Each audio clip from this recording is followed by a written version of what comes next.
4. The Malazan Book of the Fallen. Fisher Keltath. Cotillion drew 2 daggers. His gaze fell to the blades. The blackened iron surfaces seemed to swirl, 2 pewter rivers oozing across pits and gouges, the edges ragged where armor and bone had slowed their thrusts.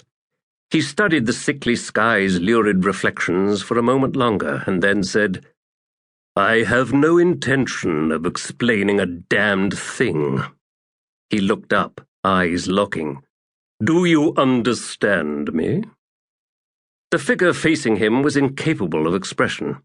The tatters of rotted sinew and strips of skin were motionless upon the bones of temple, cheek, and jaw.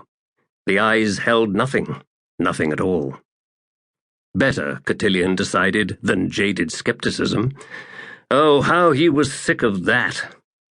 "Tell me," he resumed, "what do you think you're seeing here?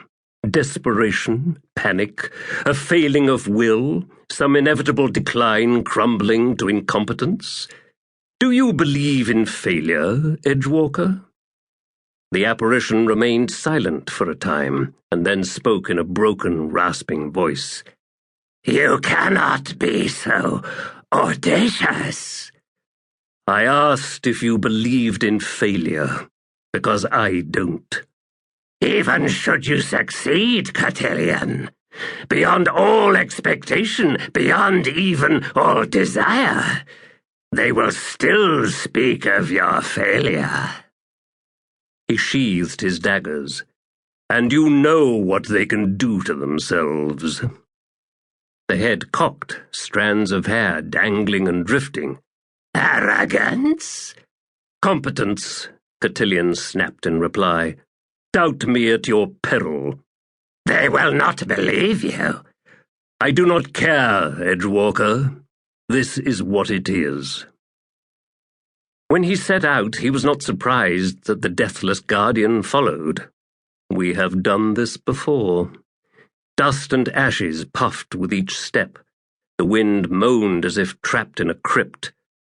"Almost time, Edgewalker." "I know. You cannot win." Cotillion paused, half-turned. He smiled a ravaged smile. "That doesn't mean I have to lose, does it?" Dust lifted, twisting in her wake. From her shoulders trailed dozens of ghastly chains, bones bent and folded into irregular links, ancient bones in 1,000 shades between white and deep brown. Scores of individuals made up each chain, malformed skulls matted with hair, fused spines, long bones, clacking and clattering. They drifted out behind her like a tyrant's legacy and left a tangled skein of furrows in the withered earth that stretched for leagues. Her pace did not slow, as steady as the sun's own crawl to the horizon ahead, as inexorable as the darkness overtaking her. She was indifferent to notions of irony, and the bitter taste of irreverent mockery that could so sting the palate. In this there was only necessity, the hungriest of gods. She had known imprisonment. The memories remained fierce, but such recollections were not those of crypt walls and unlit tombs. Darkness, indeed, but also pressure, terrible, unbearable pressure. Madness was a demon, and it lived in a world of helpless need, 1,000 desires unanswered, a world without resolution. Madness, yes, she had known that demon. They had bargained with coins of pain, and those coins came from a vault that never emptied. She'd once known such wealth. And still the darkness pursued. Walking, a thing of hairless pate, skin the hue of bleached papyrus, elongated limbs that moved with uncanny grace.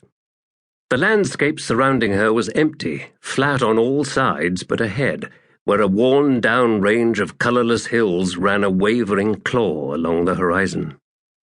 She had brought her ancestors with her, and they rattled a chaotic chorus. She had not left a single one behind. Every tomb of her line now gaped empty, as hollowed out as the sky.